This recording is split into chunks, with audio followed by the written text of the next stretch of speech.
Hello and a very welcome to Sustainable to the Contemporary Matters. I am Siksha Sharma as we talk about the various contemporary issues. This time recently an international level conference on sustainability in tourism sector was held in Kathmandu, and experts from various countries gathered here in Kathmandu to discuss and know about the emerging challenges, share their experiences on the issue. And we have the guest on our studio today, Professor Dr. Ghazali Musa. He is the head of Business Strategy and Policy Department of the University of Malaysia, Malaya in Malaysia. He is also the medical doctor by profession and the activist in tourism, sustainable tourism sector. Welcome, Mr. Musa. Thank you for inviting me here. Can you share us the outcomes of the conference that was recently here regarding the tourism sustainable development? I think it has been a really successful conference. We have 14 countries participating in the conference, and together they presented 60 conference papers, and we also had 3 keynote speakers from various parts of the world, including myself, and we were discussing the common issues of sustainable tourism.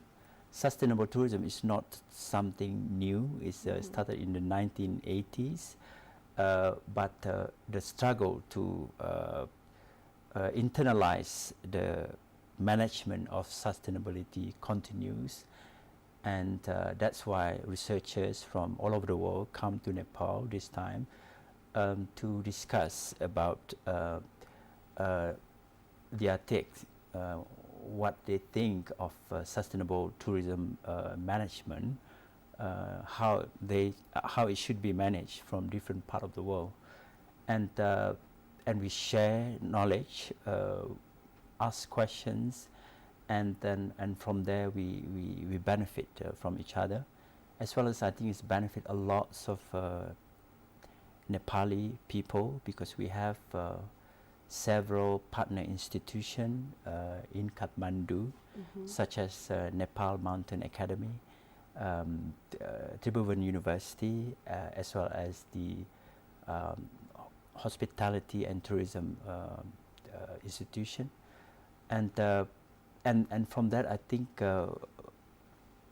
all the delegates, as well as Nepali people, they have benefited from this conference. Okay. Since when the concept is being implemented here in Nepal? I think Nepal is one of the pioneers in the implementing sustainable tourism. I still remember reading a scientific paper written at the beginning of my tourism study in New Zealand, which is about the sustainable tourism development in Annapurna region. So we cannot say that this is something new for Nepal, because since its inception in early 1980s, Nepal already started taking knowingly or unknowingly, the people are practicing the sustainable tourism. Yes, they already started. Actually, the pioneer, one of the pioneer sustainability in terms of community is in Annapurna region, and they are the one who pioneer in terms of how to manage sustainable tourism in a community by getting Annapurna people involved in the decision making. How they want tourism development in the region to be operationalized, and they're getting involved in training local people, providing services to the tourists, providing local guides. They dispose their own rubbish properly. They decide on how they want to build the toilet. And this I remember vividly from reading the articles written by Gurung, if I'm not mistaken, from Annapurna region. Yes. Okay, so you mean the sustainability in the sector means involving people also in the policy making? apart from the decision-making level? Yes, yes, that is the in fact, that is the essence of sustainable tourism. It should not come from outside people only. Outside can guide, but when it comes to making decisions which will affect the local community, all people in the community must be engaged. They must know what they like.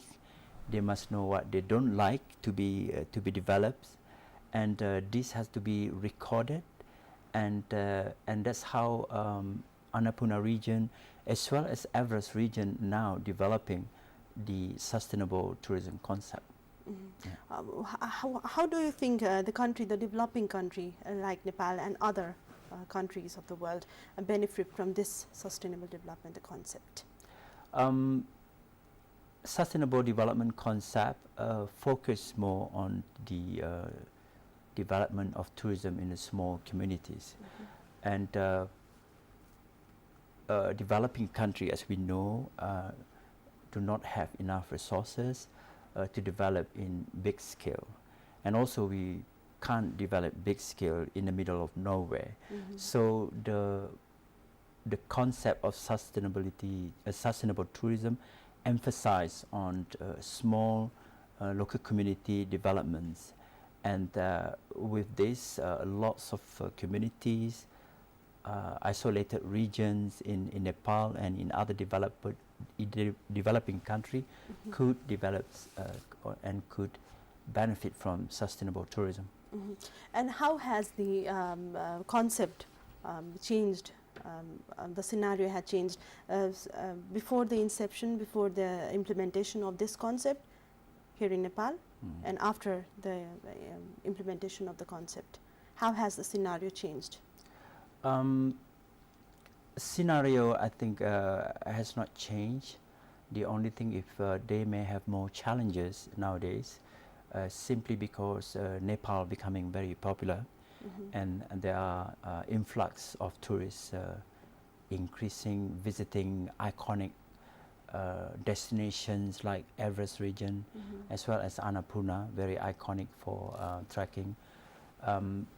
With the increase of people coming to this region, they left a lot of impacts, like environmental impacts, social cultural impacts, as well as we worry about the economic contribution to the local people, simply because there are lots of big group nowadays coming arranged from trekking agencies from overseas, which means they paid money at overseas and source the services locally and rather cheaply.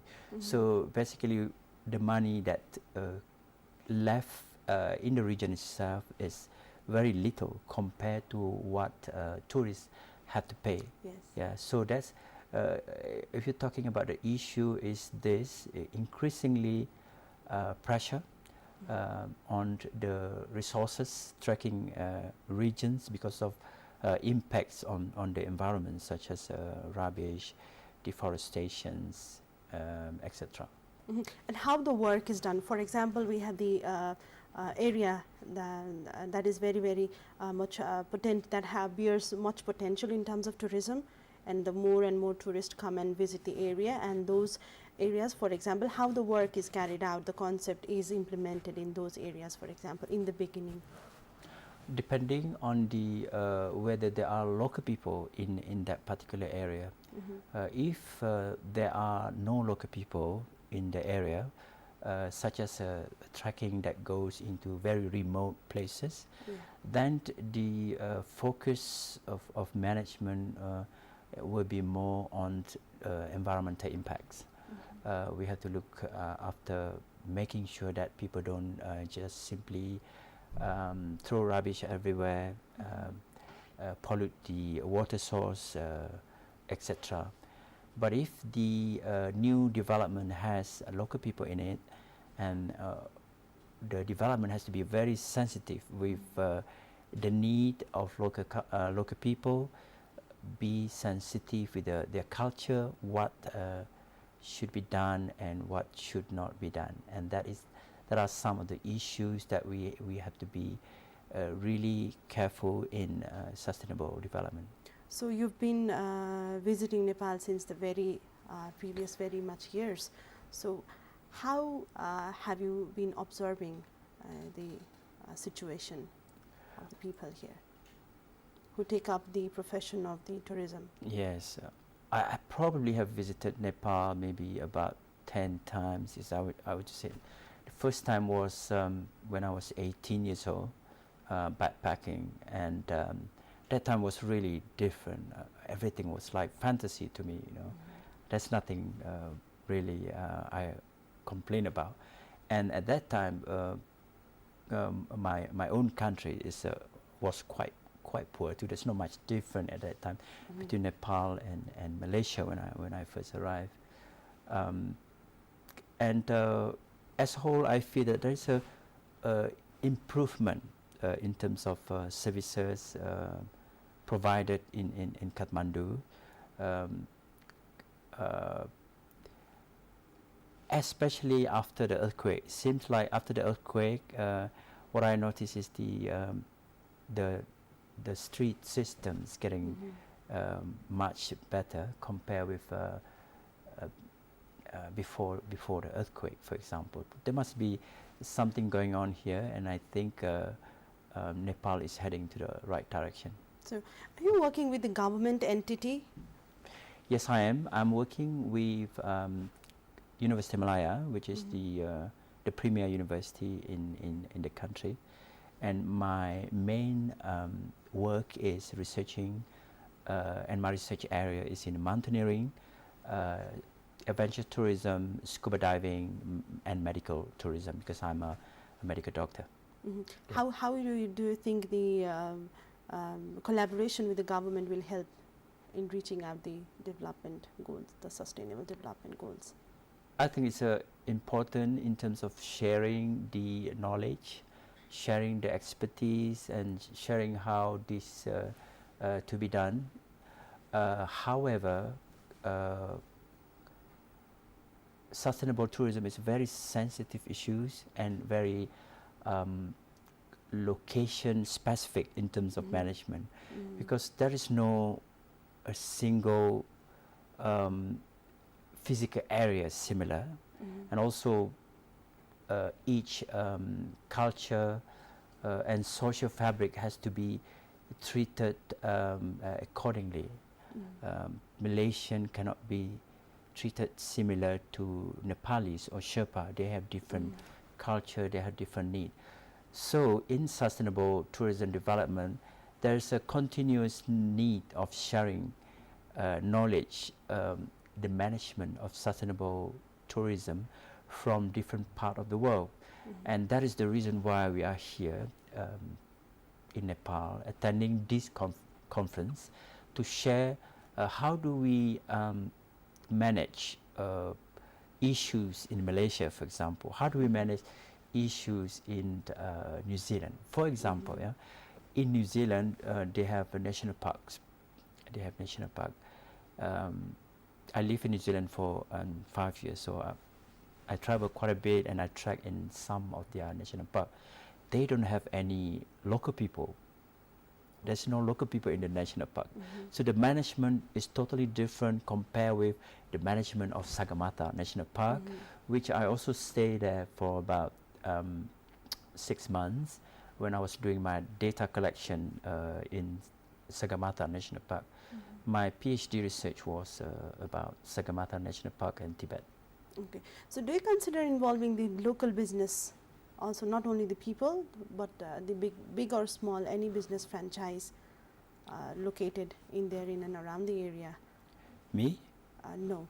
The local business persons or the business franchise that is involved in doing tourism in those areas, not only the local people, the involvement of those business community should be involved in. Yes, definitely, because this is what they call as tourism stakeholders. Whoever benefit from tourism development from that area must be involved, especially in their decision making, yeah? Because they will be affected. For example, tea house owners, they will be affected, right? Students will be affected, tourists themselves will be affected, women will be affected, children will be affected.